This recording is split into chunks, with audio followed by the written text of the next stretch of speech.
Yeah, if you want to share us on socials, that's fantastic. Hashtag the GDG. Just like I say, all in the name of kind of growing it to be the biggest, best resource that we can for game devs, building the community. If you are here off of Meetup, you'll get like a little feedback form that will pop through the email. That's not me, I don't send that, Meetup does, but if you could fill it out honestly and give us some feedback on how you found the night, then that always helps as well. So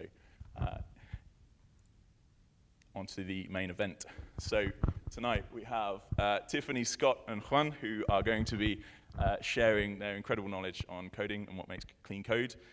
So a little bit of a different format to usual. Usually we have people sort of stepping up and doing like presented talks. This is a bit more audience involvement. So if you have questions, as and when we're talking, just raise a hand. I will drop off the table and come to you with a microphone, and you can ask your questions. I have some starter questions for us lined up just to get us going. And yeah, just feel free to stick up a hand and join in. So yeah, good to go. Good to go. So can we give everyone a quick welcoming round of applause, please?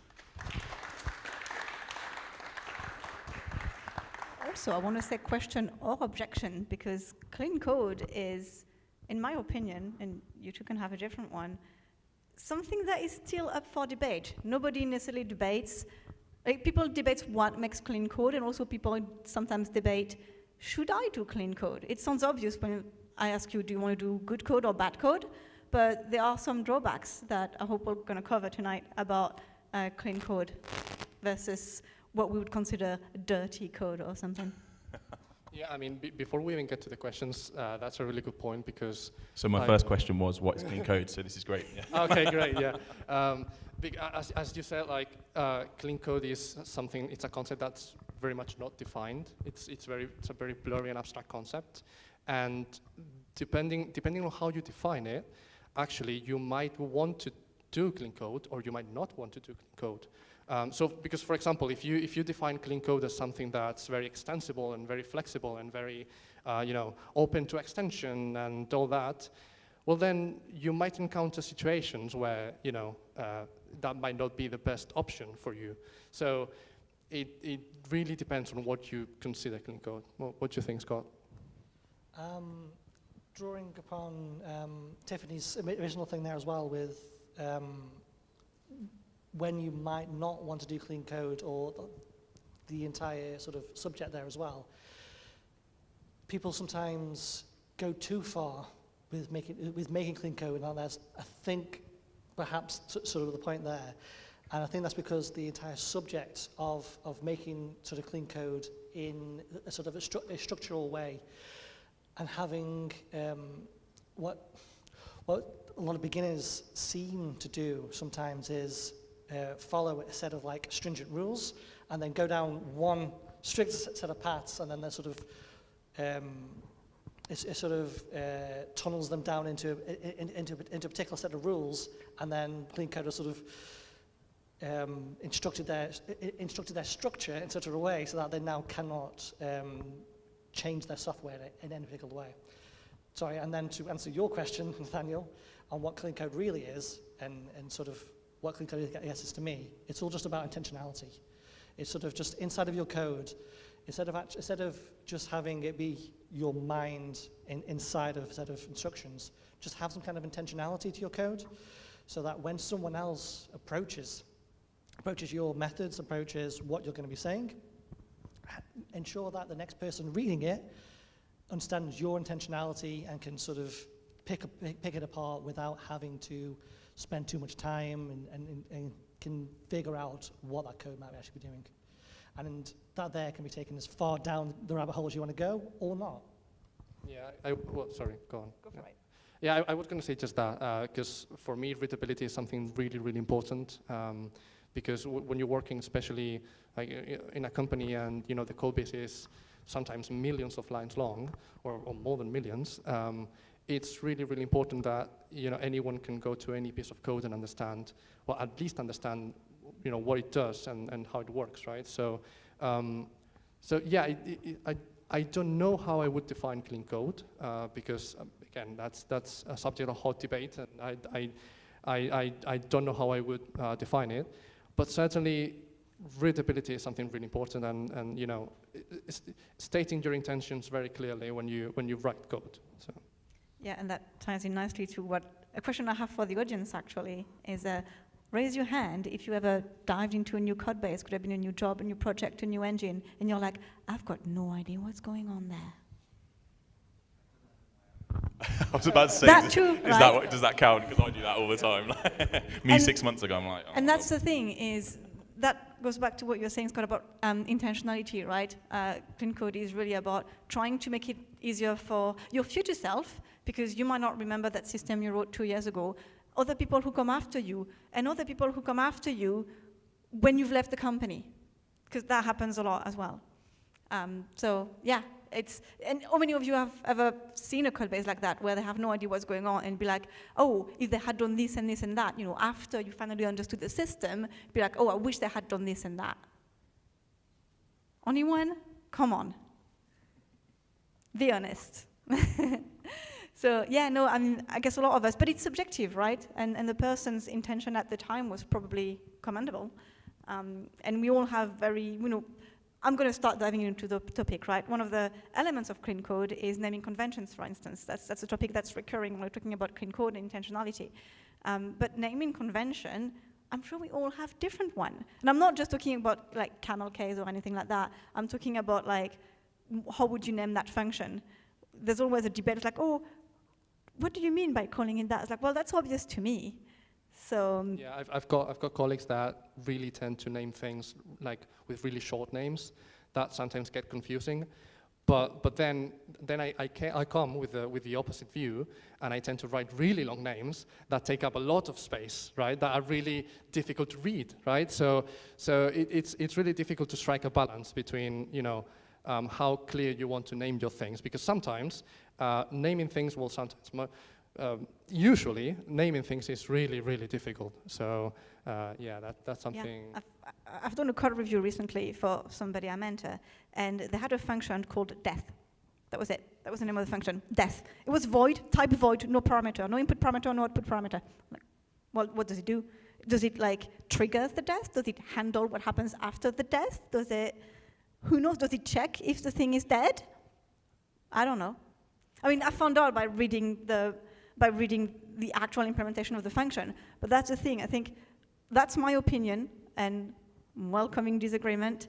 In an ideal state, you shouldn't have to read the implementation of a function to know what it does. I mean, that's the purpose of a function, right? Like to encapsulate. But how many times have you had to do that? Yeah, many times, yes. Yeah. So, yeah, what do you think death does? Mm? In that case, it was actually handling what happens after the death.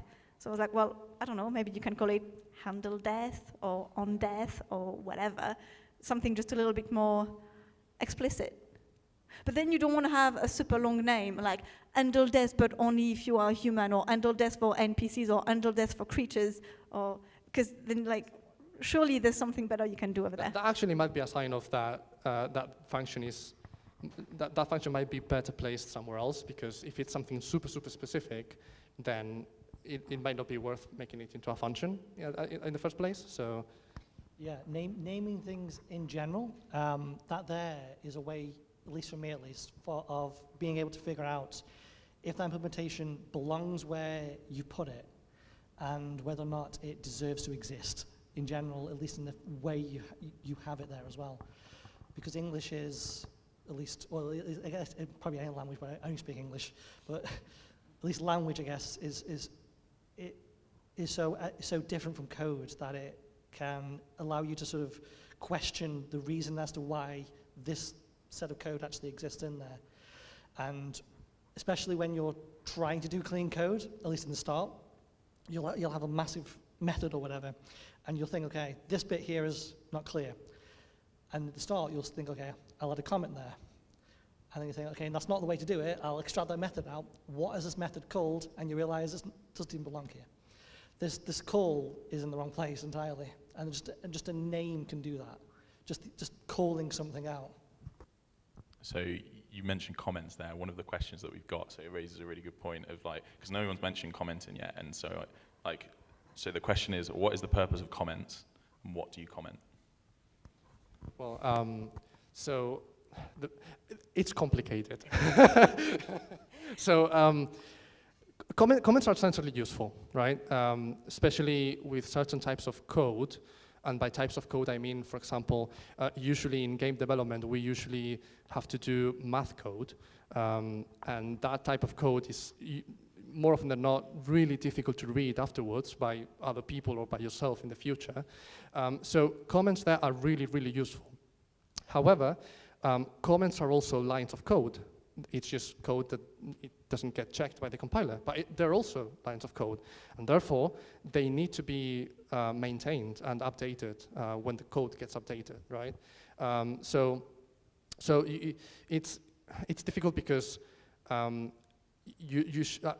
my opinion, you should try and comment if you think that a comment needs to be placed, especially, you know, as I said before, with math code, which is very difficult to read just by looking at the code. But also, you should not be obvious, or you should not repeat yourself, or you should not state, like, put too many comments that are saying basically what the function does, and it's obvious to see. Like, for example, I saw a meme the other day, which was a signpost that said stop, one of the stop signs, and underneath there was another sign that says, this is a stop sign. So basically you have to avoid doing that. You have to avoid, if you have a function called, for example, handle death, well, you shouldn't put a comment that says, this function handles death, because that's obvious, right? So yeah, it's quite difficult. You're laughing, but we've all seen it in code. I've seen it in code. Yeah, I've seen it too many times, yeah. Yeah, well, on that there, though, I think, though, that the only kind of comments I kind of like sometimes are those summary comments when they're not that. When they're not literally saying what's in the code, but maybe when they're maybe giving a bit more context as to sort of why it exists. Giving insight about the code, yeah. Yeah, so maybe on was it handle death is the name of the function, I guess. It's more, this will handle death when X is doing that. No, it's really difficult. To be fair, I don't think it's difficult. I don't think I would actually put a summary comment on that there. To be fair, I think the thing with comments, in my opinion, is less is more.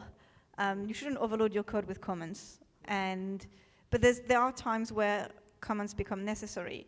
I've had bugs. I'm sure we've all had bugs where there's something about the order of execution.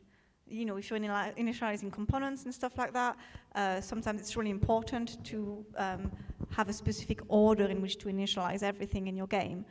And a command there would be very useful, right? Make sure that, well, for example, if you have like a post-initialize, I guess, is not really a good example because the name itself is quite obvious, right? You should have initialized everything before. But if you have a component that relies on another, putting a command there saying this component has to be initialized before all of those, then that makes sure that whoever's going to get your code later is not accidentally going to move things because they just fancy it. They shouldn't move things just because they fancy it. If something works, you shouldn't really be touching it. But you never know. Somebody might be refactoring the code. They might have been debugging, removing some stuff, re-adding them, and forgot in what order they were placed in the first place. And then they just put the things in the wrong order, and suddenly it's crashing, and they have no idea why it's crashing. If you had put a comment there, all of this is never going to happen. Yeah, the two examples that I wrote down were why are you doing something, and then sort of start in here like for things like multi-threading. Like if you sort of low level down have multi-threading and it's not obvious from where you're calling it from, saying like, by the way, this is like multi-threaded or something, it's not the worst thing to say that necessarily if it's not obvious. And like warnings for like, let's say you fixed a bug and it's not obvious. This thing here, by the way, it fixes a bug, and this is the reasons why this is in here, because it's not necessarily obvious. You really should try to make it obvious. Like warnings are sort of like so the warning comment is almost like a forfeit, as it were. But I'd rather it being there than not being there, as it were in those situations. I think in general, code should be obvious.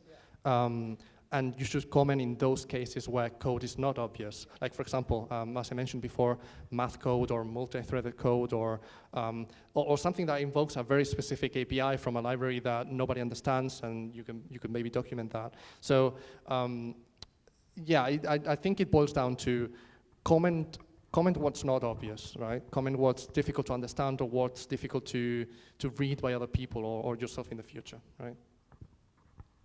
Yeah, and I get what you said with the debugging as well. Sometimes we have to do hacks. None of us really like to do hacks to debug something, to fix an issue, but sometimes we have to for one reason or another. And just saying, hey, put a comment, this is a hack. Make sure you mark the end of it as well, because otherwise we don't know where the scope ends, really. It's not always, sometimes people just use brackets just to label it, rather than putting a start and an end. But yeah, especially if you do a hack, if that bug finds a proper fix, because maybe that bug was a side effect of another bug and the other bug gets fixed and that no longer applies, then that comment being here means that somebody later, when they're doing a refactor or a clean pass, they might see, actually, what if I remove that hack for no and see if the bug still occurs? And then if it doesn't occur, great, you've removed the hack. That's why, if I possibly can, I will try to put whatever bug fix is in a method or somewhere and just have one smallest call possible. So there's the smallest amount of comment that does have it for that exact reason, yeah. That's great advice. Because you don't want to have any more code than you have somewhere else. So that leads really well, because it's, the other question, so the next question that we have in this is excessive comments can clutter code and become outdated, as you said.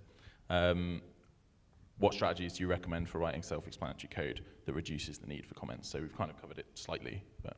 Yeah, we've covered naming, we've covered being obvious when you code. We've also covered, just comment when it's not obvious or it's code that's difficult to read.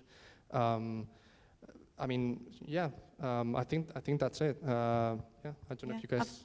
I've got a personal touch. One might say it's unnecessary. For me, it helps. It doesn't really add anything, but I like segmenting. So sometimes I just use a space rather than put everything in one block, line after line. Sometimes I just segment my code to mark the scope.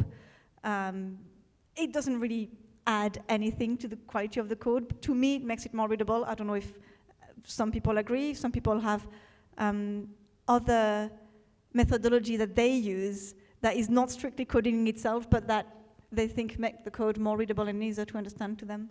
That there is sort of similar to something like, I think Kevin Henney does it in like one of his talks, where when you try to do clean code, consider everything as like language. So what he does there is he blocks out everything and says consider this like a sentence, like where are the tabs, where are the spaces, because that's the way humans read from left to right, or right to left if your language is like that, and consider that's the way you read code. So if that's the way you like to do it, then go for it.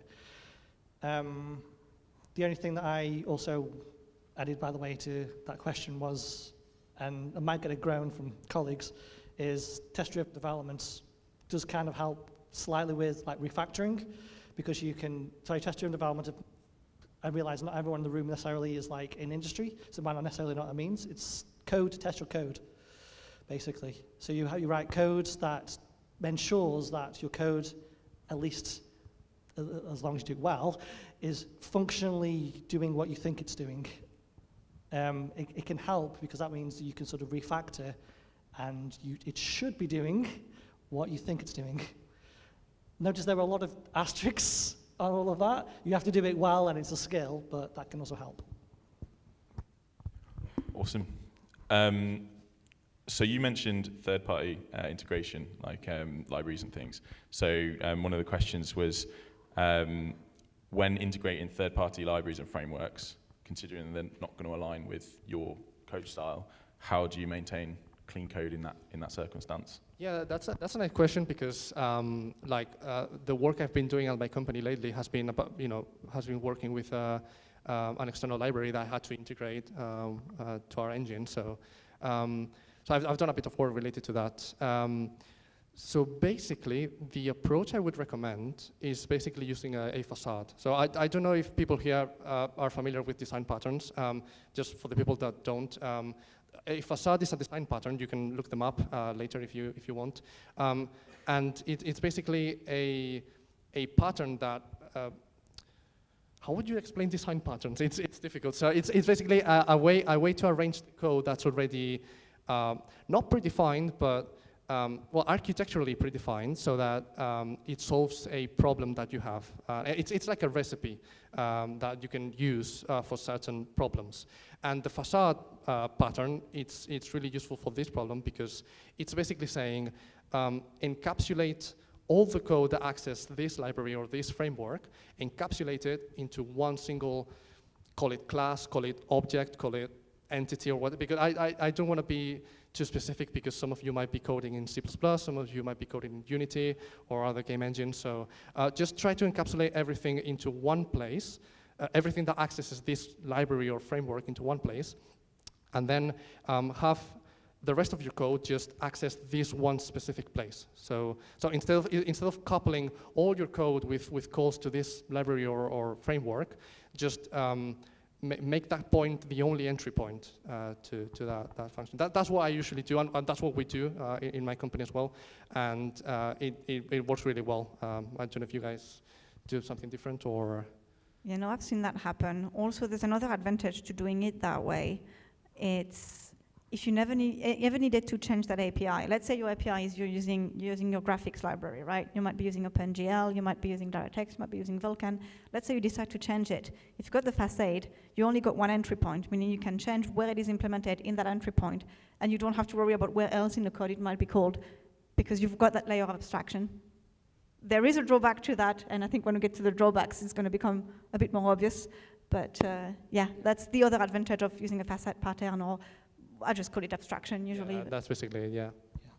I'm going to say it again, test-driven development, because what you can do is you can, same answer basically exactly, but it's interfaces, abstraction away, but then you can also use test-driven development to sort of say, is this doing what it's doing? Then you can, if you, let's say you, at a later date, you want to swap whatever out, maybe not in graphics libraries, that might be quite difficult to do, but whatever. But in some third-party things, you can then swap it out, rerun your tests, and see whether or not it still works. See whether or not it actually is still doing what you think it's doing. And then you're still having your one dependency to this extracted way. And I'm going to be saying test-driven development a lot, and that's the reason why colleagues are going to be maybe, you know, like, I say that a lot. Yeah, no, I mean, I fully agree because tests are really, really important. Yeah. Like for example, as you can see there, I do rendering. So for us, ensuring that our changes don't change the visual quality of the game is really, really important. So we've got a suite of tests that we run continuously and that check that the image output is the same as the one that it should be. So yeah, tests are really, really important. Whether you're refactoring or just implementing new features or just doing whatever, yeah. I love that. Yeah, if anybody thinks that tests are not important, please say so now. So that we can escort you to the exit and just... Tiff, no, cool, sorry. I did say my piece. Yeah. So, okay, how can existing projects be refactored to introduce clean code principles without disrupting functionality? Test-driven. As Scott said, tests, basically, You run tests on the interface to make sure it's, at least you think it is, but obviously you might have to also, tests would actually would do the refactoring stage, but obviously keep in mind also test-driven development is not the be-all and end-all. You also need good QA teams as well to make sure you haven't actually messed with something too much.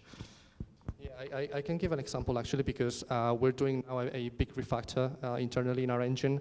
We're doing some things now different, and it's such a big refactor that we're having to do it in phases. So you know, like change a few things in the first phase, and then another few things, and then slowly introduce this really big change in the engine, and to check that we're doing things right, we've got the tests.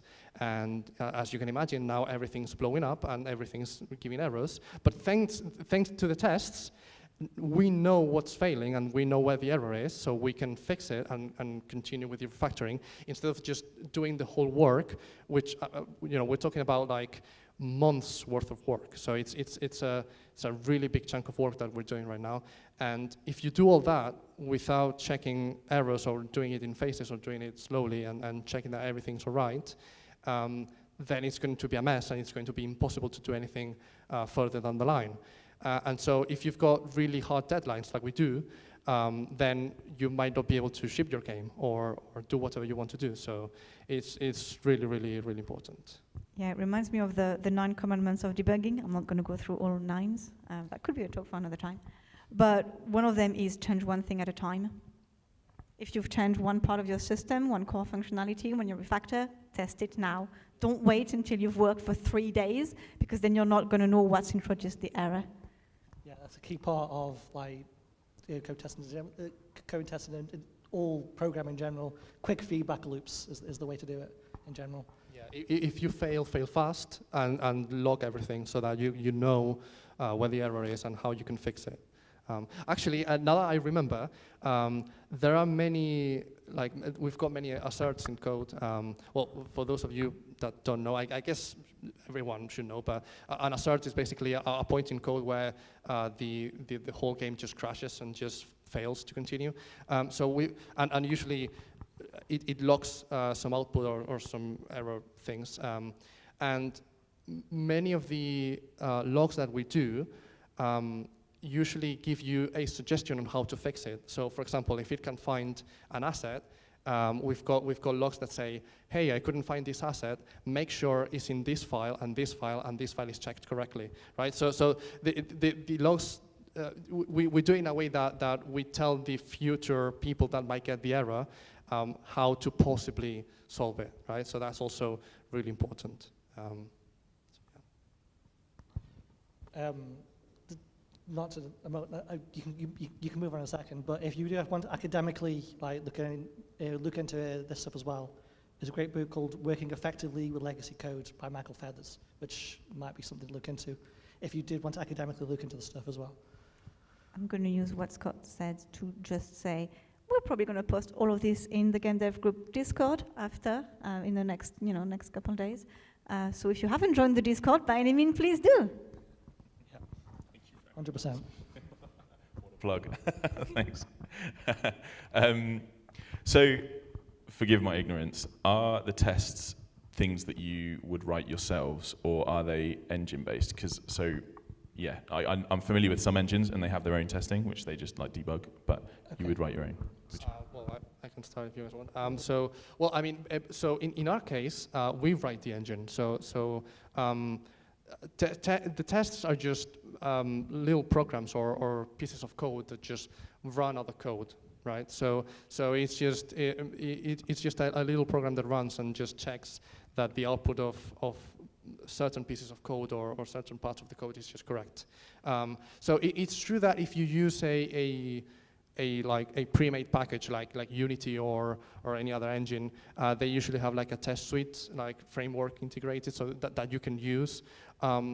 But at the end of the day, it's just code. It's just code running other code and checking that code is correct.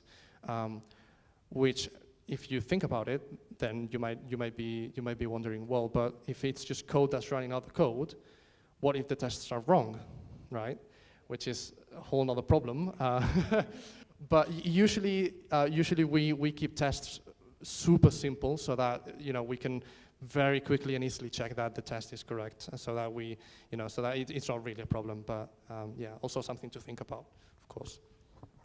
It might be slightly simple. Okay, it might be slightly, because I think not many people actually know test-driven development because it's quite an intermediate, I guess, subject for most people. It might be easier just to think of when you start doing a test-driven development sort of workflow. What you will start with is a blank document that is a test, and you will think about what you might implement. So let's say you might be in Unity, you might be inside your game engine, and you might be implementing a jump. So you might arrange the idea of making a little object and the idea of that object jumping. And then you will make it jump, and then you will assert it has jumped, and that will be your test. It is jump test, and that is all it is, and you just continue to do all of that. And now it's more complicated than that. They're a little bit more complicated in that the first, 10 tests might be it failing to jump, and eventually it'll be jump, but that is all it is, essentially. And it's just a very quick loop of, I'm trying to get this little object to jump when I press A or double your space or whatever, and that's all it actually is. And it's basically just a whole discipline around this whole very quick feedback loop, and it doesn't feel like it speeds you up, but it does, because you don't end up having to run the game continually. You don't have to test everything manually, because you can press one button and you run every little bit of your software. And in theory, provided you ask the right questions in the right way, it should be working. Obviously, that's not the way it always works, which is why QA exists, because they really test it and they actually test it properly. But that's the way it kind of works. Yeah, and if you've got some CI set up as well, then you can just continually run that. So for those of you that don't know what CI is, it means continuous integration. It's basically just a server somewhere that's running a program that detects when someone is pushing some changes into the code, and when it detects a change, just automatically runs a set of tests or compiles the code or just does some work related to So to be a bit more simplistic there, let's say you have a build server that's that's building the game, or building, in my case, tools. What will happen is they'll have all the tests run on them. So it will fail, and then build will be like, by the way, it's failing, go fix the code or whatever. And then we've got somebody in the team specifically for that purpose. Well, I don't know if they only do that, but certainly when the builds fail, he's always pinging people and saying, hey, it's failing because of these changes that you did. Go fix it, or it's failing because of this. What might be the cause? So, it's a whole culture thing of we all keep ourselves accountable and making sure our builds are working and such. So that leads on really nicely to the next question, I think, because it is how can teams/studios establish a shared understanding of clean code and ensure consistent application of the principles across diverse coding backgrounds and experiences? So, Two words: code review. Oh yeah, I was going to say exactly that. Cool. So next question. I mean, no, it's not that simple. That's it. Yeah. It's not that simple, obviously, but code review is a big factor of it, right? Why do we do code reviews? Not just to tell you you're a bad programmer. That's usually not at all what we're trying to do it for. It's part of it is to establish those standards, right? Sometimes there could be a documentation that details for that studio or even for that project, these are the standards. This is, we use upper camel, or we, everything has to be like a word, or, well, we want the bracket after the if to be under the if and not on the same line as the if. Sometimes it's very specific and very strict like that. But yeah, one way of enforcing it is code review, because it's peer-to-peer, it's chatting together about, hey, what's your intention? Sometimes the code review is not about this doesn't work. It's more like, I don't understand why you're doing that here. And then you ask yourself, well, it was obvious to me. Why is it not obvious to you? And then you discuss, and then you come up with a cleaner code. So yeah, code review is one of them. You could even automate certain coding standards. I know that JetBrains Rider, for example, has you can run a script after you compile, after you save your code, that will automatically deal with certain indentation, deal with certain renaming and stuff like that. Even some engines like Unreal today, like recently, if you use like JetBrains with Unreal, it will automatically like gray out every include that's no longer needed. That's super helpful for you for cleaning up, because another thing that we all do, we add lots of includes, everything you need, and then you refactor, and you forget to remove the include. Yeah, I'm guilty of that, certainly. Oh, we all are. That's fine. We are only human. Yeah. No, that's also something really important for especially for build times. If you use a language that has header files and you have to include header files and all that, it's really important for build times that you keep those includes in check. Us specifically, I don't think we run any. We do run a static analyzer that tells us certain things, but I don't think it analyzes the includes. And that's something that we should do. That's something that's really important. And also on the topic of code reviews, I think code reviews are really important, not only because other people take a look at your code and can tell you, oh, you're not following the coding standards here or something, or I don't understand why you're doing this, or you could do this in this other different way. But also, you are informing people about what you're doing. That's also something really, really important, like communication. Because it's happened to me more than one time that when I had my Scrum with my team or something, and I mentioned that I was struggling with a bug or an issue, someone said, I worked on that a couple of months ago, and I found that same bug, or that I struggled with that same thing. You could try this, and I tried that, and then it worked, right? So it's really important that, well, not everyone has to know about everything, of course, but at least the major things or the things that are important that are changing in the code, and code reviews are really useful for that. So, yeah. That there's 100% like knowledge sharing is definitely part of there. So with this one here, I sort of worked in threes. So on one end, it's like standards. Just having a standard it is more important to have sort of a consistent standard than it is necessarily to have like the world's greatest standard. I'd rather have a consistent naming, a consistent sort of way of doing things than it is necessarily to have the world's greatest one. As long as I can sort of expect and sort of recognize things throughout a code base. Then on the other end, it's reviews, which is why I blew up, is like, 100%. And then the other end, it's a culture, basically, of keeping people accountable and sort of a culture of wanting to actually have a good code base. And inside of there as well is something called like the Scout rule, which is something that sort of harkens back to an earlier bit of the conversation before. If you find code that is not very readable, or you spent half a day trying to figure out what it does, make it more clear. That's all it really is, really. Yeah, we were talking about comments earlier, and if you found an issue, you were debugging something, and you found that the bug was just something was in the wrong place or whatever, and it was maybe a very simple fix, but it was a really complex problem to solve, then maybe that's a good case for a comment there in the code and say, hey, this is why we do this. Yeah, and the Scout rule is not necessarily, by the way, it's not necessarily you have to refactor the entire lot. No one's asking you to refactor an entire module. Just check it in better than you found it. That's all we're asking. Yeah, like for example, I found an example a couple of months ago when I was working on something, and I was looking at where certain camera parameters were being updated, and I couldn't find it. I was crazy looking all over the code base, and when I finally found it, I found it inside a function called update lights. So, and I was like, why is this function called update lights if it's updating the lights, the camera, the post-processing, the entities? It was updating a whole suite of things, not just the lights. So, as you said, Scott, I took a bit of time extracting all that away into other functions, properly naming them, and properly commenting everything. Where it needed, do not over-comment, that's very important. And I checked in the code better than I found it. Because, code, I was talking about this with some of you before, code grows organically, right? Especially in a team. So it's the job of everyone to keep everything in check and to try and try and make it so that it doesn't grow without control, right? Like pruning the monster, right?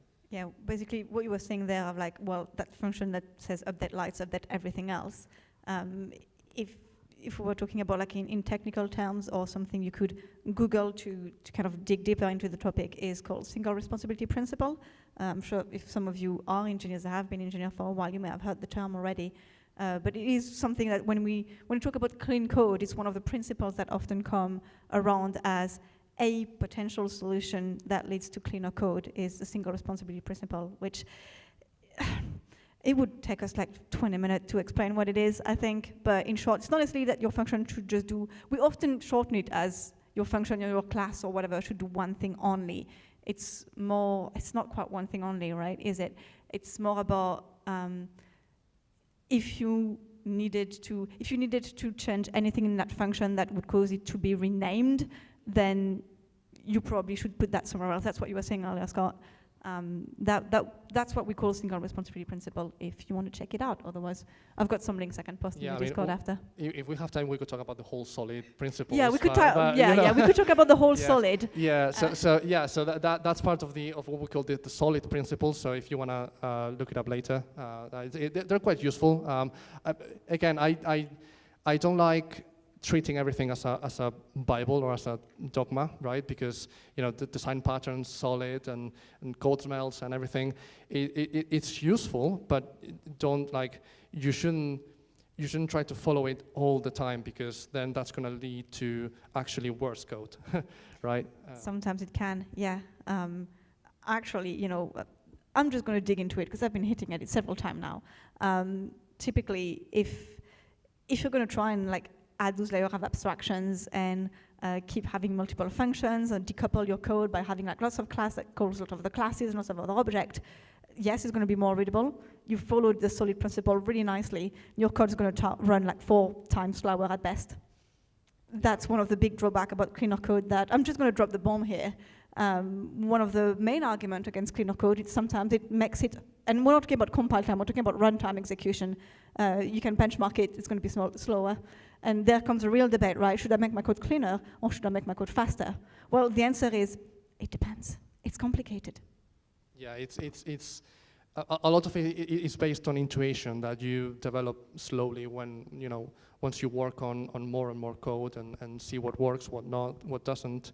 And, you just develop that intuition about when to use design patterns if you use them, or when to apply the solid principles, or when to do something or do something else. So, because for example, when I found that function, the update lights function, I wasn't thinking about the single responsibility principle, or I wasn't thinking about refactoring or anything. I just thought, this function is badly named because it's doing a bunch of things and it's incorrect. So I just refactored it, right? It's just out of intuition, right? So yeah, it's just you just have to practice and code a lot. It's basically that. Yeah, and then somebody might come after you in 2 years and just refactor it because it doesn't make sense to them anymore. Yeah, exactly. Yeah. The thing is, a code base is very much a living thing. If there's dead code, you've probably removed it, right? Nobody leaves code that's just commented there forever. Yes. No, nobody does that. But yeah, it's a living thing, and what works at one time or for one person or under one circumstance, one part of your game development's life cycle might not work later down the line.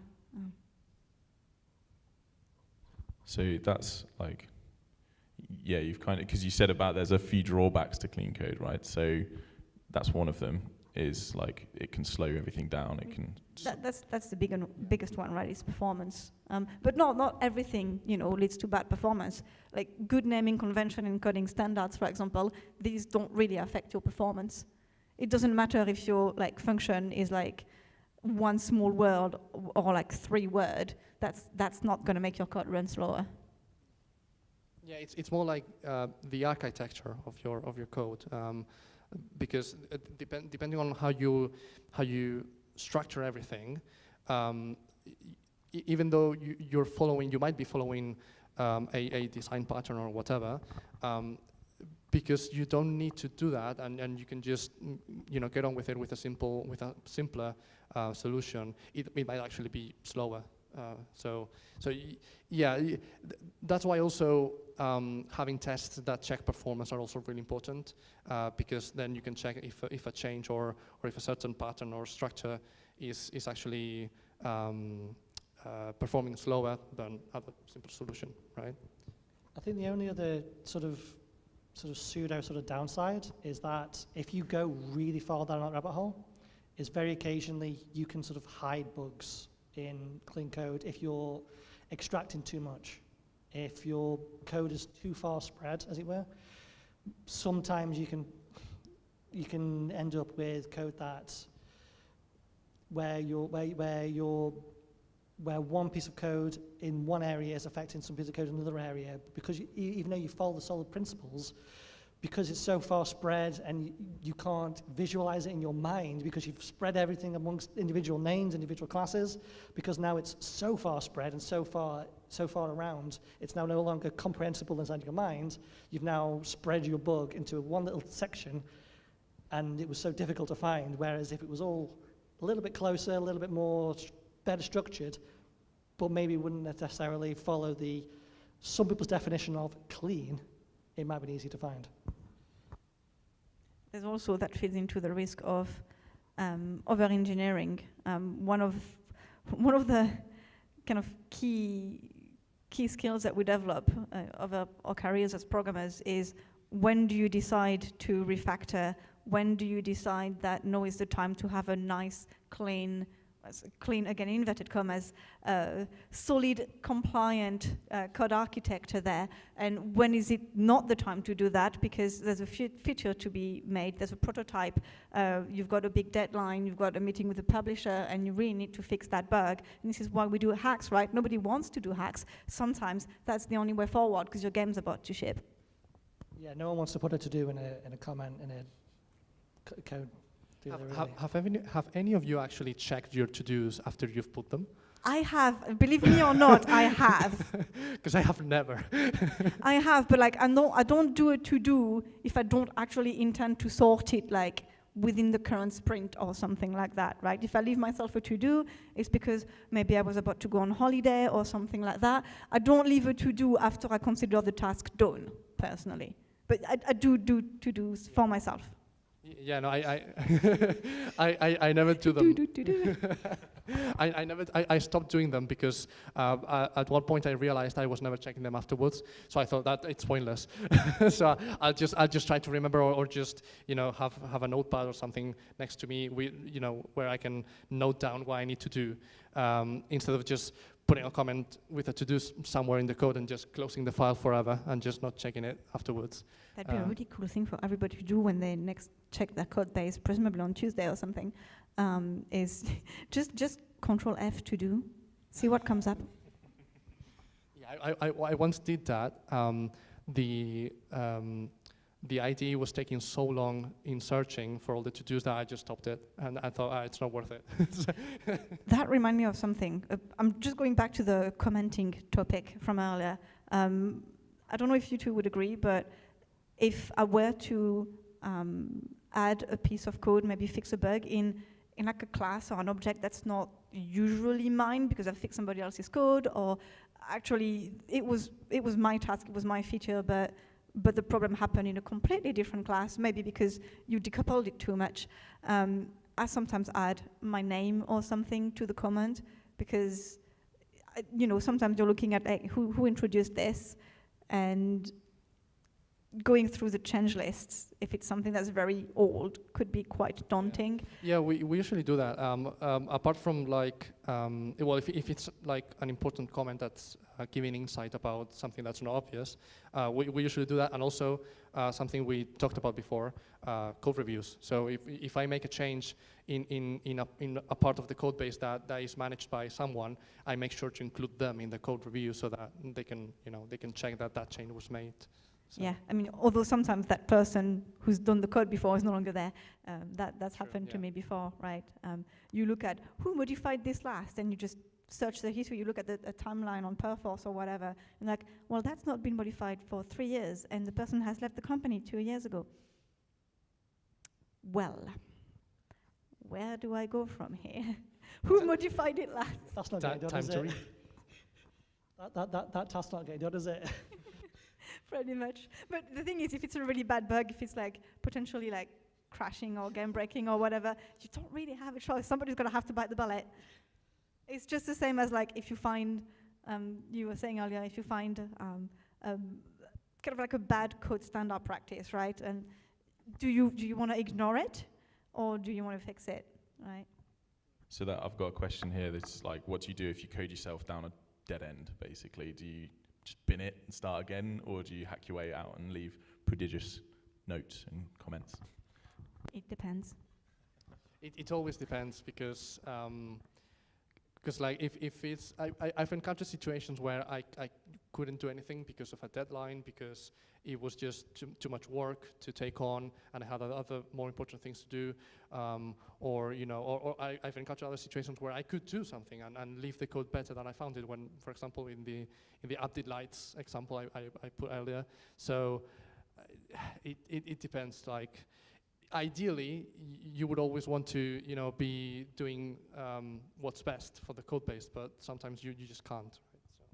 So, what I would honestly do, let's say, because I've definitely done this in independent work, is just had prototypes that necessarily aren't the cleanest thing, is figure out the smallest thing that I maybe want to keep. And usually I use interfaces because I code in C# usually, or Unity. And then try to clean up that and then work my way out. If it's all binnable, just bin it, but that's usually just small bits and build your way up. Code usually is small bits that slot together. It's a house made of bricks. It's not a conglomerate. It's small bits you build up together. But if you have really built yourself into a bunch of dependencies, maybe it is binnable. Binnable, or just refactor it. Sometimes, just get a fresh pair of eyes. You've walked yourself into a dead end, but that's the dead end according to you. Who says another engineer on your team might not have the solution? You don't have to do this alone. Yeah, certainly if this isn't like a commercial situation, you've got people around you. Yeah, totally down. Yeah, if you do, and if you're alone and Google can't help you, well, it's time to take a decision, no matter what the decision might be. It's time to open ChatGPT or whatever and see if they can help. But I've had a situation like that, like literally this week, right? At my current role, I'm unfortunately leaving at the end of next week, and I'm doing a bunch of very important feature that when I'm gone, nobody else can take care of it. And I don't know if I'll be able to finish them on time. Because after next week I'm gone. There's nothing that can change that. I'm working on controller support and it's bugged. There are so many hacks. There are 2 different conflicting implementations on controller that I'm not the one who implemented it, but the person who implemented it is gone. I'm the only programmer on the team. What do I do? Well, I've just basically added literally a kill switch. I've added a feature flag saying, if in 2 months you find problem in the system, just switch that boolean to false. No more gamepad, but at least better not release the game with gamepad control rather than releasing it with gamepad control that just doesn't work. So yeah, I know that's not quite like digging yourself into a hole, but try. One of the things with clean code as well is try and think further than the present. Don't think too far into the future, but try and have exit point. Try and have ways in your code that if it didn't work, there's a way out. If you're working on a feature, on a system, make sure there's a way to turn it off. So that leads quite well to, so someone's asked, do you plan code beforehand? And if so, what tools and processes do you use? So you've mentioned design sort of procedures and philosophies. Are there any other tools, things that you use? I go mostly based on intuition, to be honest. For example, I'm now working on an implementation of a depth of field effect in the engine. And so when I start working on a feature, well, of course it depends because depends on what layer of the engine you're going. But I don't usually plan code. No, I don't know if you guys do, but I just think about it. Like a first kind of, I have a first idea of how I want to do things, and then I start. I explore that space of possibilities, and then I just make decisions based on how it's going, right? So if I see that I have to make a decision about the structure of the code or something that I didn't think about before, then I do it at that point, right? I don't like to plan everything ahead and then just execute that implementation, right? I just go and do things. Sort of. So I don't think necessarily in the way that they proposed it, but we have sort of like technical design. So technical design documents, and they will basically, that's because if you have like a large project, if you have something that's probably going to take you over a week, you don't want to necessarily go into that blind. You don't want to go into that without any research, without any idea what you're going to do, especially if you're in a code base as big as what might make a Forza or whatever. You don't want to go into that completely blind without any idea, without any, how you can estimate that kind of work. You just can't.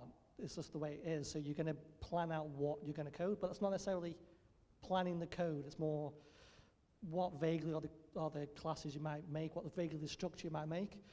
And there's tools like UML, but UML is basically just a markup language, sort of like codes, where you can sort of have the structure of like your classes and things.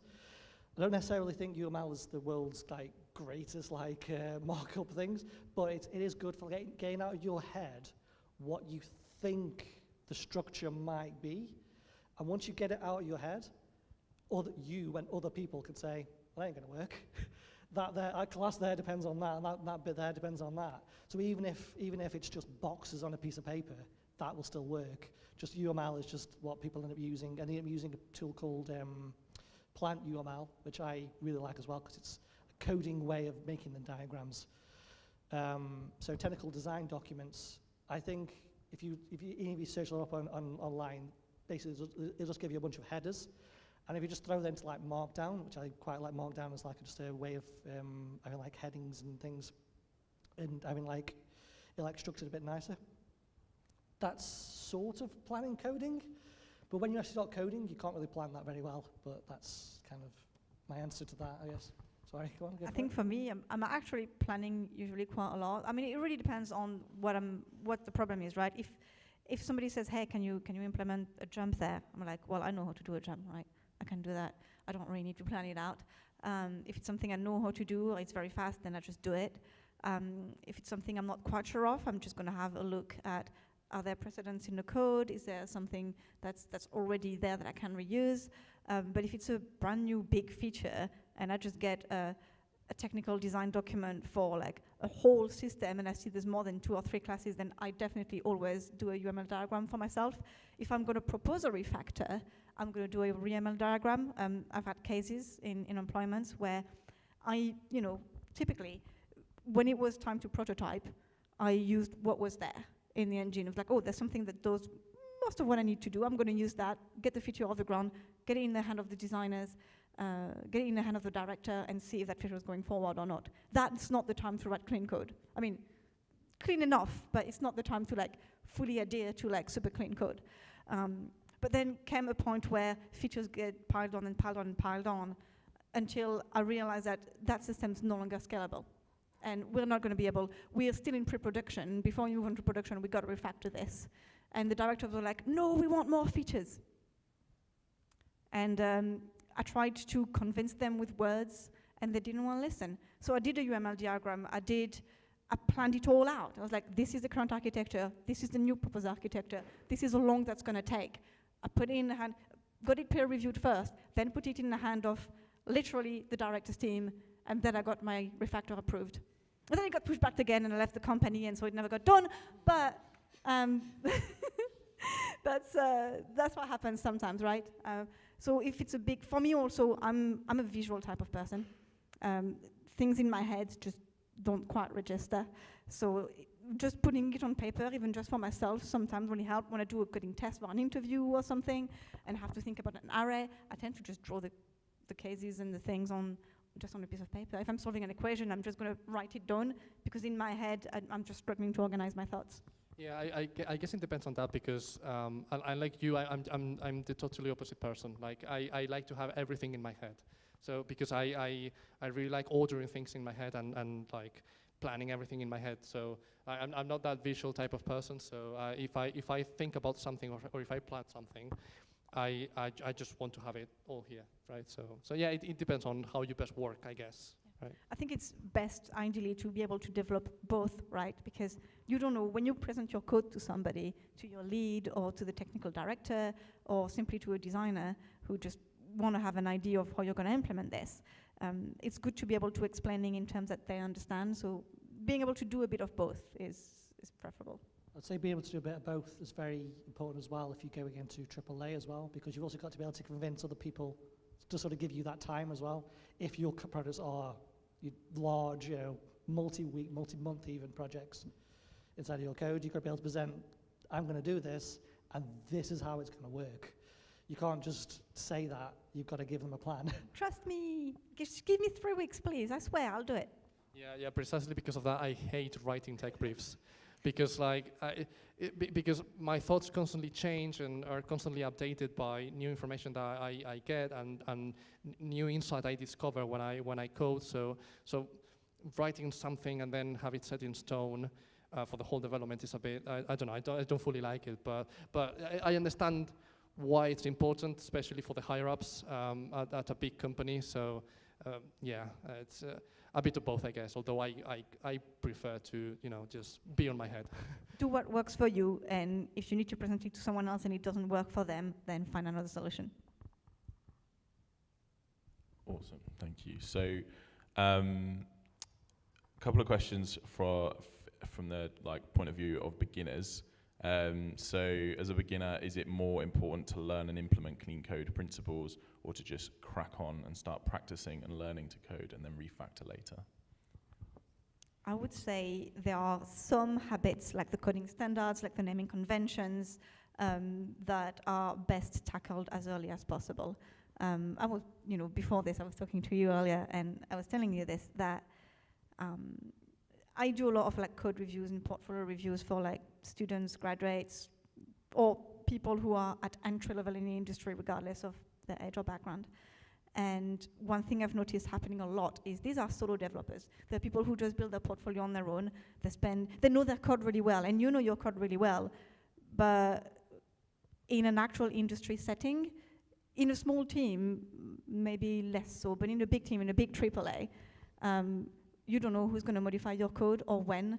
So building those clean code habits as early as possible, in my opinion, makes you a lot more employable. Yeah, I kind of agree to that, but also I think that when you're starting out, if you cover the basics, which are basically, like keeping yourself to a convention and naming things correctly and all that, if you cover that, which is the basic thing, just crack on and code, because if you learn about design patterns and solid and everything, and you take it as a dogma, then you're not going to develop good habits, I think, in my opinion. So, yeah, it's important to know those things and to know when to apply those patterns and those structures and those sorts of things. But also, it's really important to just also do things and just not worry too much about how clean it is, and rather, if you want to make a prototype, for example, for a game or an application or a game engine or whatever, just go ahead and do it. Because if you're starting out, it's probably going to be shit, but that's fine. You just do it, and then do the next one, and then do the next one, and then slowly build your portfolio and your understanding of things, and don't get bogged down on your first project just because you're stressed about how clean your code is and all that, right? Oh yeah, no, definitely. I'm not saying you said, I'm not saying just learn the whole solid before you even learn to code. Don't do that. But just learn good habits, like meaningful comments, naming conventions, coding standard, unit testing and stuff like that. These are things that are great to do early on, not like the first thing you do when you learn the language, but when you start building your portfolio. Sometimes it's an advice I give sometimes to people. It's take a project you've done and you've finished, and go over your code. You've not touched it in 6 months, in 12 months. Go over your code, see if you can still understand it, and maybe have a look how you could make it slightly cleaner for whoever's going to look at your job application and review your portfolio and review your code. And do that as a project and stick that down as make that as a page maybe on your portfolio of, I use these refactoring things inside of this piece of code, and that will actually shine on your portfolio. What I had to see was exactly out there is habits are easier when you have started them earlier. So basically, it's just building habits. It's basically atomic habits all over again, basically. But don't let it slow you down prototyping, because it's a whole rabbit hole thing. You don't have to go all the way down. It's as simple as, I've named a variable properly to, it's all spaghetti everywhere. You don't have to go all the way down one end. You can just make it slightly clearer, slightly cleaner, and it's habits all the way. And having said all of that there, just in general, it's a sprint, not a marathon. It's just here and there, making sure it makes sense, making sure I put a comment in here, because I'm not going to remember this even in a week, let alone tomorrow. So yeah, it's you can do clean code with very minimal effort. You don't have to go all the way down to I have to restructure this entire thing. Yeah, sorry. If you want to Go ahead. Okay. Yeah, I feel like a lot of those things, you learn them by experience. Because, for example, the thing you mentioned about, oh, I'm going to put a comment here because I'm not going to remember this a week from now. I feel like you learn those things when you actually experience them. When you do something, you do a project, you upload it to GitHub or wherever, and then after a month, you take a look and you're like, wait, did I code that? Wait, what? What did this do again? That's strange. And you feel like you're looking at someone else's code, right? So you know, I feel like it's really important to just not stress too much about it and just go and get experience and do things and, you know, expand your portfolio and all that. Yeah, it could be that, like, you know, you've done a feature, you've done a few features, you're in a good place now, you're feeling confident about building features and prototyping. Maybe spend half a day looking at it. Also, just keep at the back of your mind somewhere, even if it's not for right now, keep it at the back of your mind that someday someone is going to look at that code and try and think about them. Try and think about the legacy that you're leaving.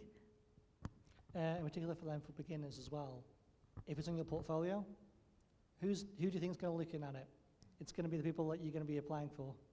If they're not committed to look at your portfolio, they're not committed to press that GitHub link, they're not committed to then look inside of your code, and then they just see that much of a mess. I mean, it's probably not going to affect it that much, but would you rather them look at clean, or would you rather look at dirty at the end of the day? I'm not going to fail an applicant just because their code isn't clean, but the thing is, if their code is clean, I can understand it better, meaning that I'll have seen, in the same amount of time between two portfolios, I'll have seen more in the cleaner one than in the less clean one, meaning that there is I don't really want to say bias, but sort of, there is a preference that gets created. That's not the whole picture. That's a small amount. That doesn't mean we're not going to hire you because the next candidate along has a cleaner code. It's a whole lot more than that. But it does play a small part. And between two otherwise equal candidates, that could make the difference. But that's definitely not, I think we'll agree, this is not the priority when you're starting out. Yeah, I mean, definitely if you take a look at a repo or a project and you see everything, you know, in folders, well organized, well named, you know where to find everything, all that. Whereas if you go to another project and everything's all over the place, everything has bad names or names that don't correspond to what the file actually does, you know, that makes a difference. Even if it's just that, which is, you know, the basic thing to do. But even if it's just that makes a difference. It really does. Also, regarding like applying to jobs and all that, I don't know if you guys encountered this, but I've encountered a couple of places where they actually demand you to send sample code for them to review. You haven't encountered this? I've never had seen that. Really? No. Never. Yeah, when I was applying to get a job here in the UK, I encountered a couple of companies that actually required me to send a piece of code, like a class or something that I deemed, you know, well implemented or review worthy or something, and I had to send it. So was this a code test? Or no, not a code test. No, like okay. You know when you're on the website applying to the job, like as part of the application form on the yeah. You haven't encountered this, no, really? Never. But Interesting. I have seen live coding tests as part of interviews, right? I've had technical interviews where I sit with my interviewer for like an hour and a half to 2 hours, and I just literally write a piece of code with my screen shared, and I imagine they're definitely checking out coding standards and clean code as part of the interview process, right? They're not going to be checking your clean code for that, though. I don't think. They're not going to be saying, "Oh, that variable name is not quite right there. It's not on death. It's death." They might not fail you for it, but they're going to appreciate that you do it. You know. It depends on how fast they want you to go, I guess. But yeah. I've actually taken a couple of code tests that well, I don't know if you guys have seen this again, but I had a couple of companies send me some code, and they've asked me to basically say what's wrong with it. Oh yeah. Definitely. Yeah, so something and that like code that, is written really bad on purpose. Yeah. And there you might want to recognize those things as well. So, but yeah. That's awesome. Thank you. So that's like exhausted the questions that we had pre-prepared. So does anyone from the audience have anything they want to ask our panelists? Or a comment, or something you Or disagree a comment, with. or yeah, if you want to start an argument, like, okay, Sam, starting an argument.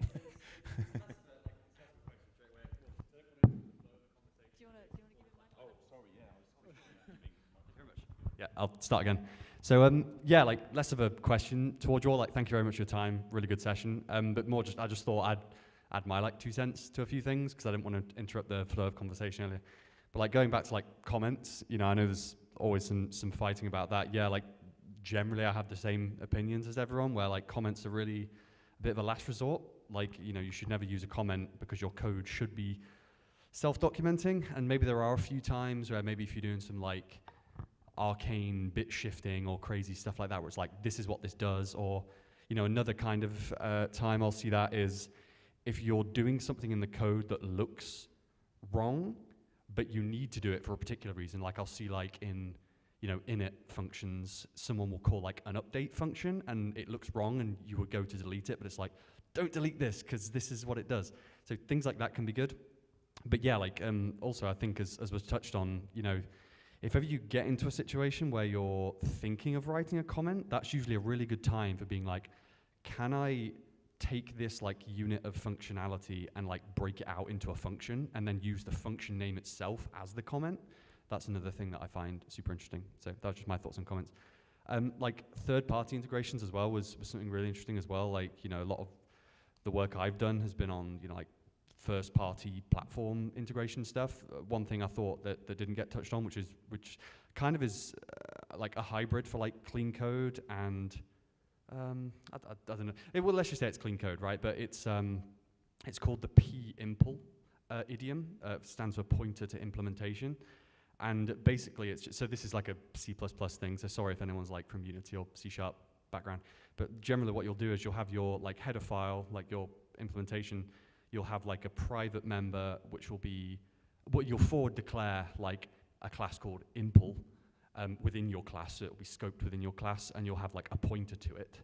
You know, it can be like a unique pointer or something. And then you'll have like separate source files, like separate CPP files, where you'll define the implementation you have in the header file. And that's much more useful than using like interfaces or something, because it keeps the whole, you know, like the vtable and all that stuff out of it. Like you're not using overriding or anything like that. You're just having a static header. And so it means you don't have to have multiple copies of that header that just have like, oh, this override. So you're just having one thing of the header. And then in your CPP, you would have like, you would define your class called impl, or like whatever the class name was, scope impl. And then you can have like whatever implementation you want per like platform or per like renderer or like whatever you're trying to separate by, as long as they all share like some kind of common top level interface. You know, like if you're making like a file streamer or something, and you could be like, oh, read, you know, like the file, or like write or something like that. Like it basically does what virtual functions do without using virtual functions, which avoids, like I said, the overhead of the whole vtable stuff, like, because it's all statically bound. You're still going through a pointer, but it's super useful. And then, what's the, yes, so this is an interesting one. This might cause some fighting, but like, so TDD, like test-driven development, I am not a fan of. I think test-driven development is great. Like, I think test-driven is great. Calm down, Scott, calm down. and I think if we had like infinite development time and infinite budget, it would be great and we'd use it for everything. But I think some of the downsides of TDD that weren't really talked about is, first of all, it takes up so much engineering time where all of a sudden you're not just writing the code, you're writing the code and the tests, which probably as a best case is going to double the amount of time you spend writing the code. I think second of all, you know, well, I'll come back to that later, but like also it's very, very hard to know ahead of time what code you're going to write. Like if you're writing something that's already well defined, like if you're writing your own data structure or something like that, that is an awesome case for TDD because it's fixed and it's not going to change. But if you're writing like gameplay code, like if you're prototyping gameplay code or something, and you write tests for it, then all of a sudden, like a week down the line, the designer says, oh, we actually want it this way instead, and you don't just have to throw away your code, you now have to throw away your tests, and you've wasted double the amount of time, right? There's one more thing about TDD I wanted to say. Yeah, it was more just getting back to that point of like, I like, not to like get confused between testing and test-driven development. I think testing is essential, but like the route I would take would be, I think it was mentioned, like using asserts and stuff like in the actual code path, because I've ran into a few situations as well where, well, that was what I was saying. Sorry, I'm onto it now. Like, I think it was mentioned, because you're writing tests as well, that is another point of failure, where very similar to what I was saying earlier with comments, where you can write a comment and it can rot, I guess, essentially, and be misleading then. You can have misleading tests as well, where you could have a bug in the test, so it passes when it should have failed, and now you have a really bad thing. Like, it's worse than just your code breaking, because you have an assurance saying, this code works, and it doesn't. So you've got to be really careful about that. But just putting asserts in, like the actual hot path, because test-driven development, you're not running it at the same time as the game. Like, you're not running it through the hot path of the code. You're running it like separately at like develop time or something, and the state of your game in memory isn't going to be the same in like, oh, you're running the game versus, oh, you're running, you know, a command line thing that runs all these tests, right? So that's something you've got to be careful about as well. But yeah, test-driven development, I think it's great, but when you use it specifically for things, I don't think everything needs to be test-driven developed, if that's the word. But yeah, like, does that sound okay? I actually agree with what you're saying, though. Thank you. Test-driven development should not be used, doesn't need to be used literally everywhere, or at least not in some of those cases you were mentioning necessarily. Or it doesn't seem like it does. Like, good example, I'd say, things like if you're doing like serialization, deserialization, very good case for test-driven development, everything that's like input, output, and files, file system, math, everything that's math, or everything that you can be quite confident that given X input, you get Y input. Everything that's a bit more subjective, yeah, not so much of a great case. I do gameplay, so a lot of what I do is subjective. Not all of it, though. Yeah. So some of the cases there with stuff like the game and the idea like the game designers can change like mechanics and things. The way that I mean I would approach that there is not necessarily to test. Would be to test very small things maybe about that, not necessarily the mechanic itself. But what I would say there occasionally is that at least if you're good at test-driven development, or I have quite a good skill, it can be faster, but not for everyone.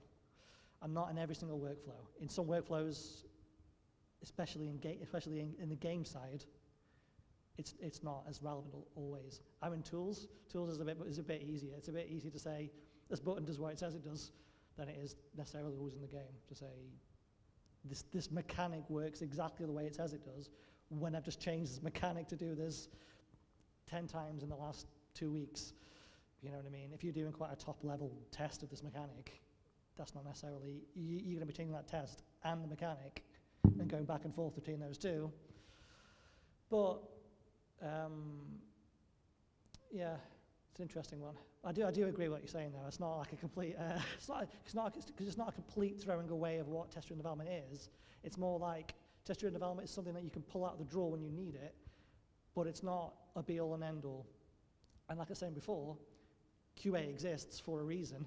Test-driven development is not a replacement for them. They're very important, and they're disciplined in themselves to help you with that, to make sure that mechanic works when you change it that many times as well.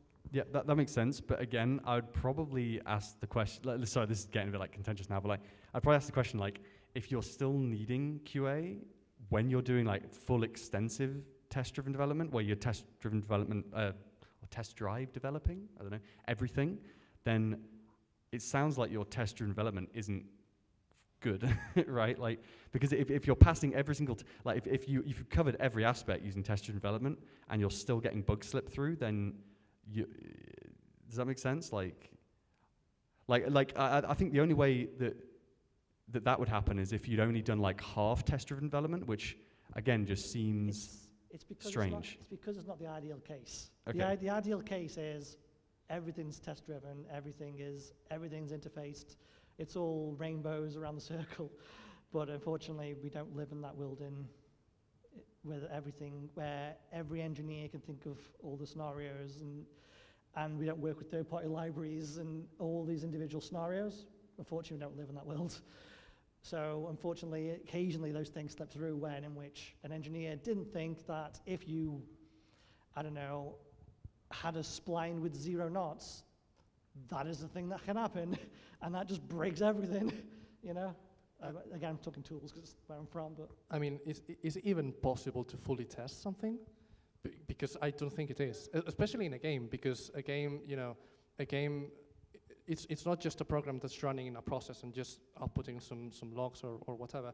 A game is also outputting an image to the screen, it's outputting some sound, it's taking input from the keyboard, the controller, the mouse, whatever. So a game is such a complex system with so many variables and so many parameters interacting with each other that I don't think it's even possible to fully test a game engine or a game or something. So yeah, it's useful. I think what you said, Sam, it's useful to have tests or even to do TDD. I don't usually do it, but I can see why you might want to do it.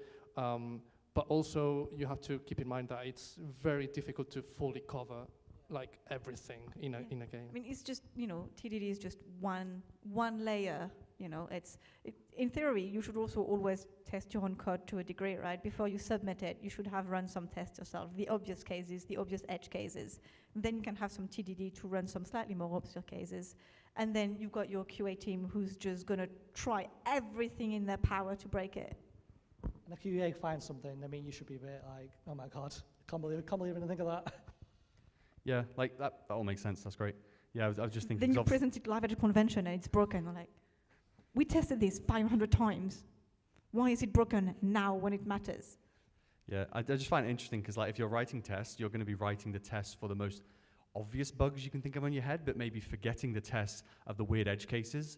So, and that's where the bugs are actually going to happen. So what you're really doing is you're not writing tests to any benefit. You're just writing the tests to check the things that you already know because you're thinking about, and you're not going to, or like if you're only spending a bit of time doing tests and not fully exhaustive, the things that are going to slip through that you haven't written tests for are going to be the most likely cases that bugs would appear. So yeah, but nothing stops you from just writing those tests afterwards. You found an edge case, suddenly like, oh yeah, well, if you got this or not, or whatever.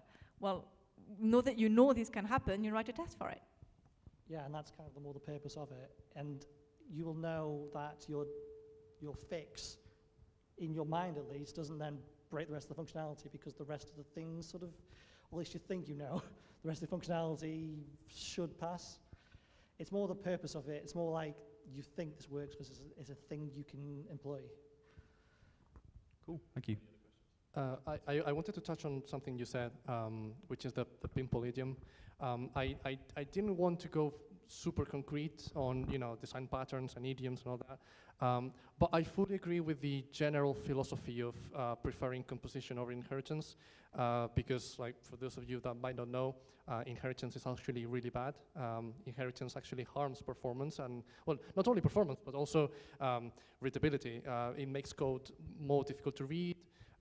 It makes code run slower, and it exposes implementation details. Inheritance is, in general, quite bad. It doesn't mean that you should avoid it at all costs, of course. It's necessary in many cases, but composition generally is better. So yeah, I just wanted to touch on that because you mentioned the pimple idiom. So that's another thing if anyone wants to search for later. But yeah, again, it's another pattern that you can use if you see the problem that can solve it. You shouldn't use it everywhere because then it's going to lead to less readable code and less performing code. And in some cases, actually, inheritance does break the solid principles. Yes, very true. Awesome. So in a week or two, we'll be putting Scott and Sam in the octagon for TDD versus. Oh yeah, maybe we should do the like game dev group boxing matches. Yeah, boxing. Yeah. Does anyone else have a question? Will? Thank you very much for the talk. It was very enlightening. I've just got a question about interfaces and abstractions, really. How large do you find is a readable size whilst providing suitable functionality and approachability for yourself and future users of the code? That is a very difficult question. I think it depends on the problem you're trying to solve, because of course not every domain is going to be the same, right? I think the fewer interfaces and abstractions that you can put, the better, because it's less classes, less code, the less there is of everything, the better, I think. you know, but if you encounter a problem that requires, you know, a really large amount of classes or interfaces or something, then sometimes it's just unavoidable. So for example, I'm working right now on the post-processing system for our engine, and the post-processing system is a system that's really big because it gets data from the artist, because the artist can specify some data in the cameras, so that comes from a really high-level layer, and it goes all the way down to the lowest layer in the engine, right? So it has to go through a bunch of paths and classes and interfaces and processing and all that. So so that system is quite big. I'm trying to, you know, bring it down to fewer classes and fewer files and fewer interfaces, because as I said, you know, I think you mentioned this, less is more. But again, sometimes it just has to be big, right? So yeah, I don't know how you guys feel about this one. I think it depends, yeah. It's the min-maxing game. Mm-hmm. The min-maxing game of you want to try and make it more scalable, but meaning that, you know, if you needed to modify that system or add to it, then you'd want to not have to like modify 3 files or 5 files or 20 files in order to just refactor what you're doing or add functionality to it. But on the other hand, if you just not segment it enough, then it becomes unreadable, because suddenly you've got like one file that have like 45 function and 7,000 lines of code, and you just have no idea what you're doing anymore. That's the thing, and that's why programming is also very collaborative, and we say it's an art, right? It depends on the situation, it depends on you, it depends on everybody else on your team, and it might be a case of just discuss it with your peer. Say, hey, you know, have a chat, sit down with the team, decide between yourself when too much is too much. We were talking, there was a question earlier about when do you decide to refactor, or how do you collaborate with the team to ensure that you have a clean code base? Well, that's one topic for discussion. How much do we agree on segmenting? How much do we agree on just adhering or not to the solid principle, right? As I mentioned earlier, the more abstraction you put, sometimes the worse your performance. So when do you draw the line? Where's your trade-off? Yeah, I think that's really important. I think it's important that the team dedicates a bit of time to dealing with tech debt. I think that's really important. So I think everyone should be allowed to just go ahead and code. Of course, trying to maintain some standards and some principles, but just code. And then if some members of the team identify some code smells, then spend some time dealing with that tech debt and just making the code base a bit easier to work with for the future, right? Because if you suddenly see yourself doing shotgun surgery, for example, then that's a code smell, and you should refactor all those files. You should maybe think about if you can refactor them or if you can make them better. So. That's why knowing about all of those things is important, but know when to apply them, right? Yeah, game dev is always ever changing as well. Like, what is a good decision right now, given the current constraint and the current cycle of the project, might just be a completely different problem 2 years down the line. What is your concern in pre-production is not going to be your concern when you're 6 months to release. I'd say that exact thing there as well, is just abstract it and make whatever you're going to make sense right now, essentially. So make the decisions to make things as small as you need or make things as clean as you need, but do it for right now. Make the decisions you're going to make for today and for directly in the future, and no further than that there. Because the sort of larger decisions you're going to make in the future, you're going to make them in the future. Don't make spaghetti code now, because what's the point? Yeah. So these extractions and these ways you're going to be making this clean code and choosing where this code goes, just make these decisions now in your prototypes and just keep things relatively clean so you understand it, and it will just look after itself right for the future. Yeah, we were talking about like clean code versus performance earlier. If you're thinking about it, it's kind of like if performance is not your concern right now, then maybe think more on the cleaner code side. Unless you know that your system is going to be critical for performance, if you know it's like, if you know whatever you're working on is a common bottleneck, then maybe from the get-go, forego the clean code principle or the solid principle and try and work something that's more performant. If you're just quickly prototyping, you don't really want to worry about clean code anyway, because who knows if that feature might get scrapped in 2 weeks. If you're in like late pre-production, early production, and you just want to have a robust, scalable system, and it's like high-level gameplay or something that's not too performance incentive, then maybe now is the time for a good refactor, and you do that work. And who knows, maybe 2 years later it's getting scrapped just before release because suddenly we don't have the budget for that.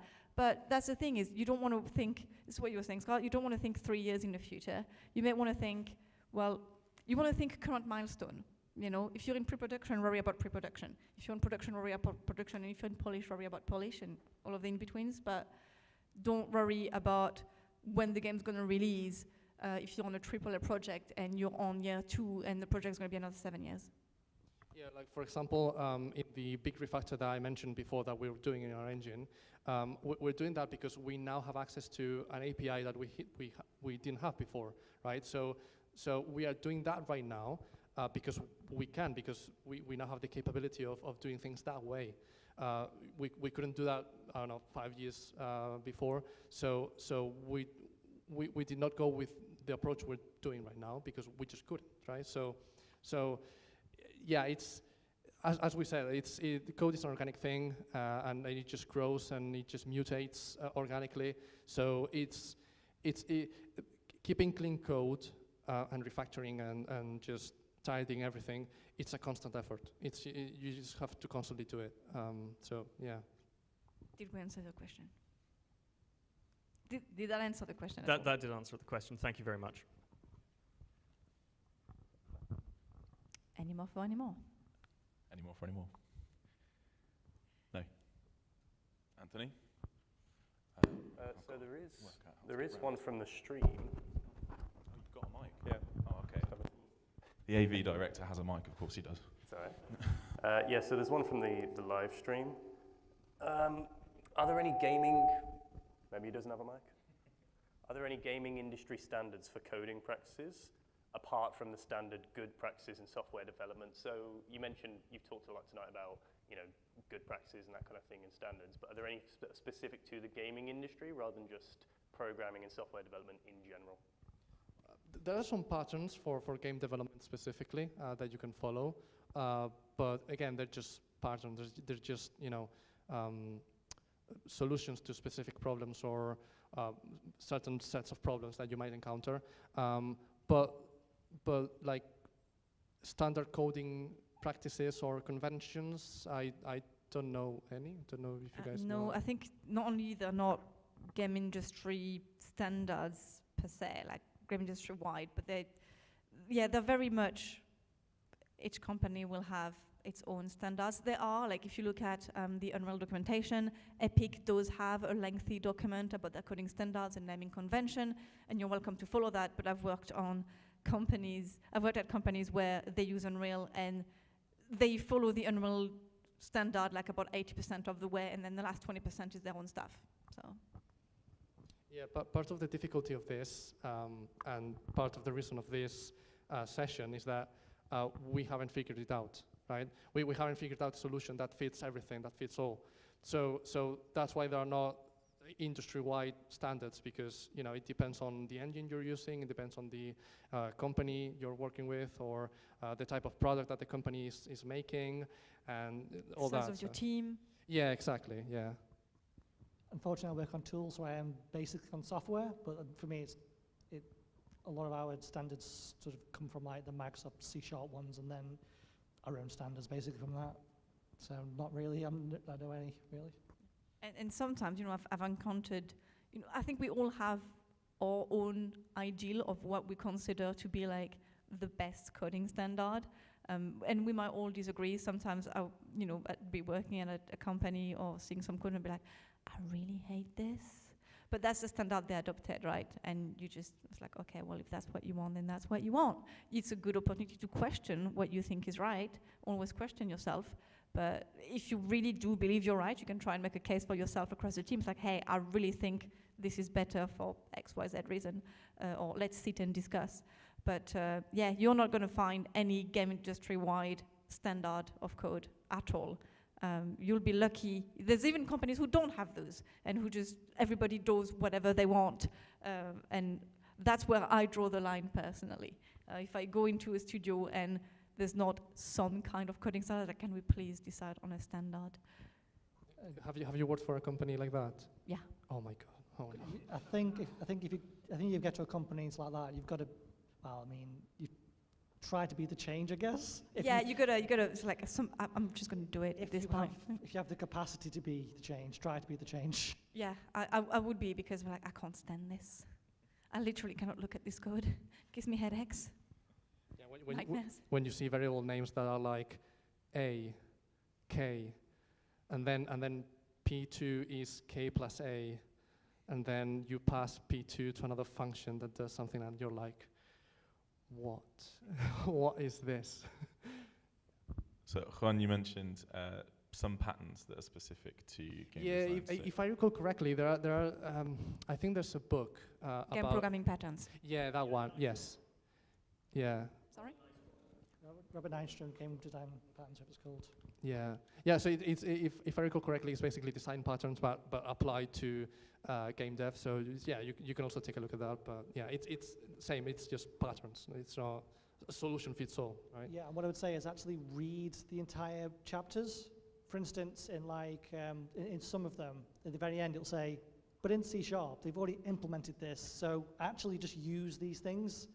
It's not like this is the way to do it, these are the rules, follow this entire thing every single time. And this is interesting, actually, because you get to situation where people use the patterns and don't know what they mean, or that there even isn't pattern. I had this with my mentee last time.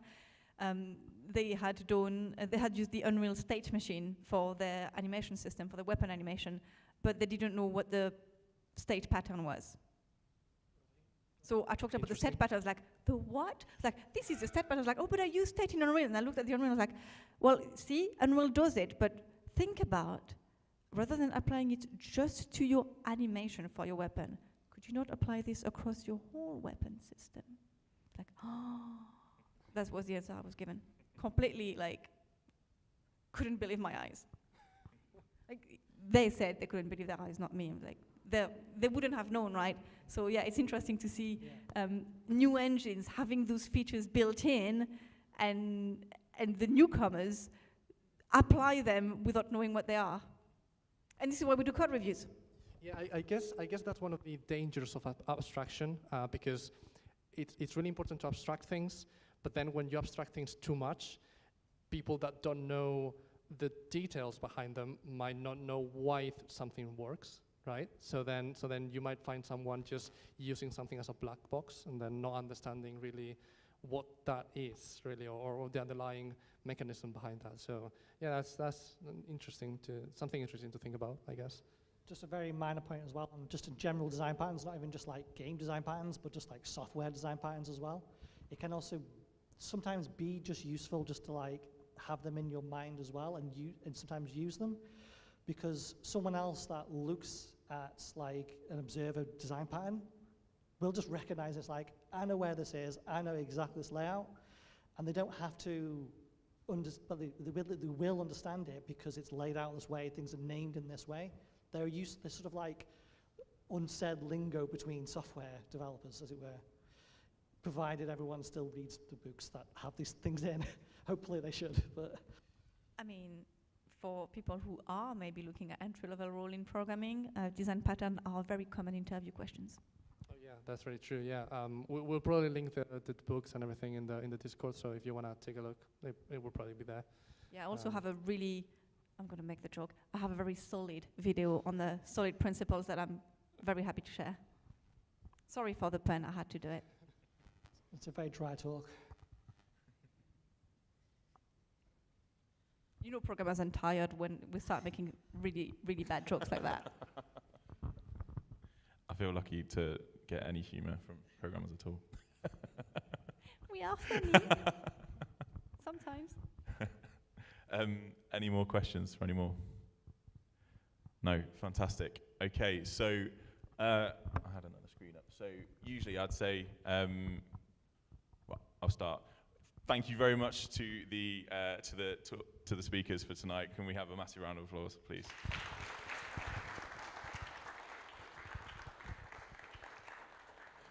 Yeah, thank you very much, guys. Like, I've learned a lot from sitting here and just listening. So yeah, really appreciate it. Hope everyone else has as well. One of the main things I'm taking away is that even time-served programmers look back at their old code and think, who wrote that? So that makes me feel really good about mine. Thank you. More often than you think. More often than you think. Yeah.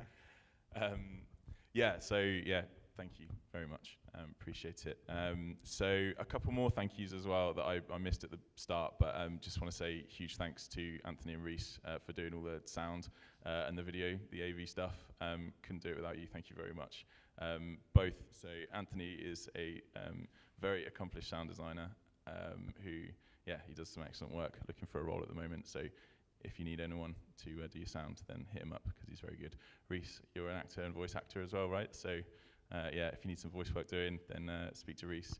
And Dee Dee as well. So you might have seen Dee Dee bombing around, taking photos. Yeah, making sure, I tried to make sure I was smiling every time she pointed at me. But yeah, so Dee Dee is a very accomplished artist, looking for concept art roles, or currently anything part-time. Very accomplished photographer, as you'll see from all the photos that she does for us. They're all on my LinkedIn, and the ones from tonight will be going up as well. So have a look at those if you want to get headshots or events photography or anything like that, then give her a shout because she's very, very good at it. So we've got about half an hour to an hour left in the bar downstairs. So we can all ship down, have a few more drinks, and then if we're all still standing for 10 o'clock, we've got a table booked at the terrace. So if people want to kind of continue the night, we've got a table booked there as well. So let's all go have a drink and discuss more coding. Yeah.